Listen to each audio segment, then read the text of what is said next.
Okay, so you've edited your clips down. You've got trimmed everything to the length that you want it. Now it's time to start thinking a little bit about volume. And the best way to actually adjust the volume on your tracks is to go into the Mixer tab. So up here we have the Editor tab, but next to it is the Mixer tab. And this is where you can pretend that you're a DJ and start playing with those sliders.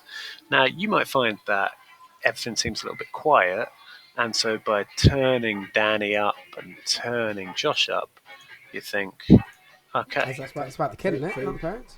This is what I'm saying. that's better. The problem with that approach, though, is quite simple. If I look at this overall, I can see that there are a couple of bits where it's very loud. There's some hilarious banter about Danny's alleged crush on Margaret Thatcher. When I played that Take it bit to the back, club, yeah. According to the website, so we'll take it. But the question we didn't get in was, according to the RHP website, who is or was your celebrity crush? Go on, this is what you said to our HP Colts. Go on. My celebrity Who crush. was your celebrity crush? Who did you say to him at the time? Woman. Yes. Cheryl Cole. Margaret Thatcher. Margaret Thatcher to them, pal. That was in the programme. okay, so interesting celebrity crush. What you may have noticed is looking at the decibel meter down here, Cheryl Cole. Margaret Thatcher. we're heading well into the red. So a decibel meter is where you can see the audio levels. And if you go above 0, it's going to distort. When people listen to your podcast on the bus, it's going to kill their ears and it's going to sound awful. So we need to make sure that we never go into the red. And by turning the tracks up, yeah, it turns the quiet bits up, but it also turns the loud bits up. So we're actually going to take a kind of approach that flips that using something called compression. Okay, so compression is pretty clever because what it does is it turns the louder bits down so they're more like the quieter bits, and that allows us to turn everything up without worry. So I'll show you how to put some compression on here, right? Let's start by knocking these down to about -6 dB. So you can actually just go here and enter that into this number here, right?